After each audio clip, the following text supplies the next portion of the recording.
Hey guys, this is Ron here. So as you've all have noticed, I've changed a WordPress press blog over just creative writing topics and such. But here and there I've also touched on the topic of Twitter chats as well. And when I mention Twitter chat, for some of you, for those of you who don't really know, it's not just a simple method of hashtag usage and whatnot. These are actually live events where people of similar interests in like a certain topic all come to discuss whatever topic that you're hosting. For example, like hashtag election 2013 or hashtag live in LA twos. Well, that's not actually a good example, but the basic idea is that these type of chats deal with just specific topics. You would typically promote them.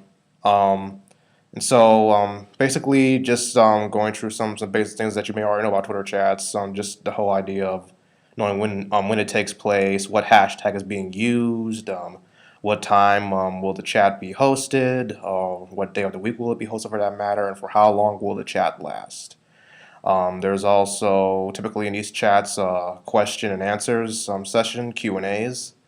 Those are essential for helping your publics just understand like what's going on or what they're wondering about as well. And typically, you on these chats, you have professionals who are well versed in the topic. You definitely want that when you're hosting a Twitter chat, just to have some credibility behind your belt when hosting these.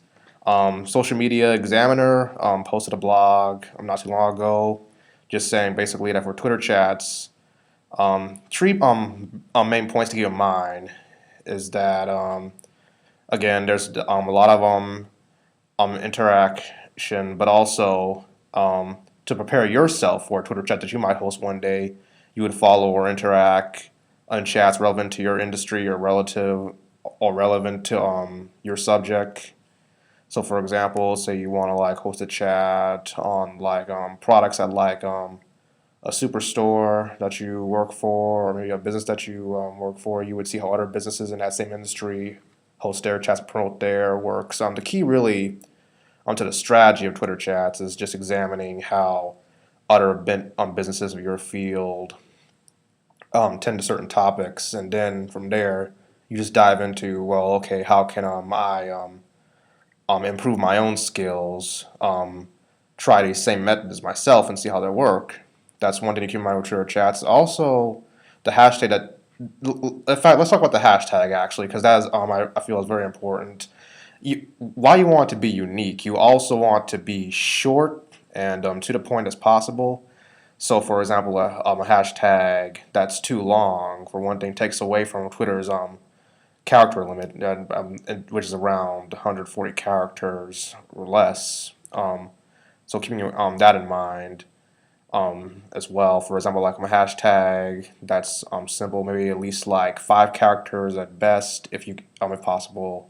Definitely no more than at least 8 characters in the hashtag is typically required for Twitter chats. And also again, for Twitter chats, you don't just have like professionals who know the field, but you also want to establish some moderators as well for your chat to just help visitors and participants understand the guidelines, understand what's allowed in the chat, what's being talked about. And it's not really like even relating to anything like, first of all, like anybody like saying anything out of line or like being rude or anything. This is more so just related to keeping everybody on track of the same subject. I mean, you don't want anyone to start steering off of into like a whole different topic and then like take away from the topic of the Twitter chat. So that's another reason why you have moderators there, just to keep everything in line.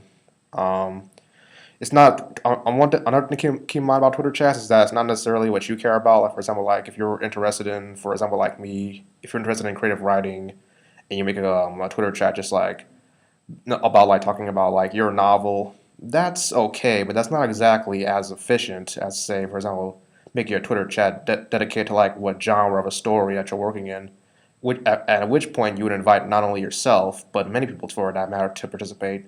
In that way, the Twitter chat actually works to the benefit of the Twitter chatters because then different authors can collaborate with you on your idea. You can collaborate with them, and that's really the key of Twitter chats. It's not so much monotonous as so much as is collaboration. Um, the question is how to promote a Twitter chat. How is anyone going to figure out exactly how you're even hosting this event? And this is actually a common question amongst many of us. It certainly was to me when I participated in a Twitter chat a year ago, back in 2015 in September. There's different ways to go about it. You can make, for example, like videos on a YouTube channel, and typically you would choose like a YouTube channel, of course, that's well known by others, one that's like frequently visited. That way, your frequent visitors could see that you're hosting this event. Also, it's just the idea of like having like things that are appealing to the eye in advertising it. For example, this little poster right here was actually a team of mine's for a Twitter chat that we were hosting, and this will be designed to help promote our chat. We included, of course, the hashtag again, saying what time will it be. Um, just a lot of fancy colors that are appealing to the eye as well. It's just small things like that that also capture the attention of people versus just like small text without any art. Basically, just going on the notion of what will attract people versus what won't. And that, of course, was a Twitter chat that I participated in on September 30th, 2015. If you want, you can look up hashtag CSAD chat and just see what that was about. Um, Also, special guest. For example, PNG and Triple Pundits chat on hashtag Peer Clean, which took place on April 15th this year. They listed the guests that they would include, and the marketing strategy behind this really is that, like, for example, it's just another.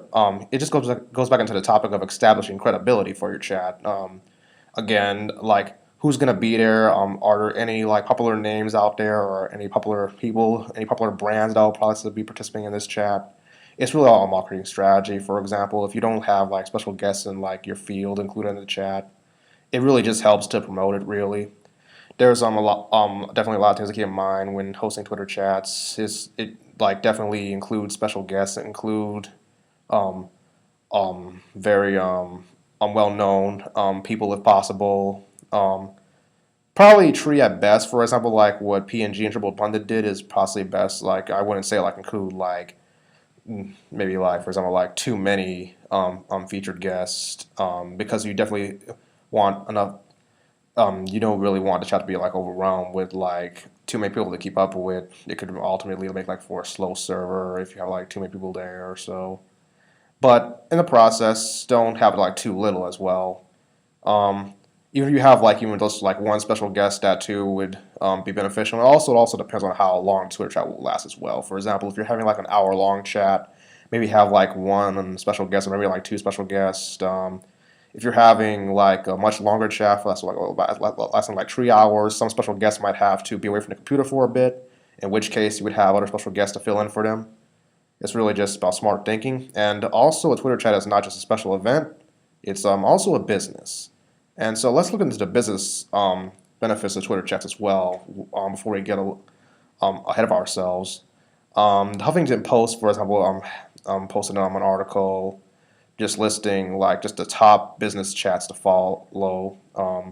And these chats also keep in mind they don't just take place just once. It's perfectly fine if your Twitter chat takes place just one time. It doesn't happen again. For example, like the CSAD chat that I was a part of last year. It only took place once, but it's also nice when you have Twitter chats that take place like on a weekly basis because it's really kind of like a web series, but the only way is that's different is that you have constantly have like new ideas flowing in from different people, different visitors all the time. Some people might not come back. Some people might be dedicated followers of your chat.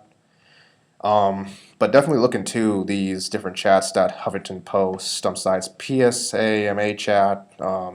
That's a chat that basically has like 8 questions on marketing and search engine optimization asked during the session.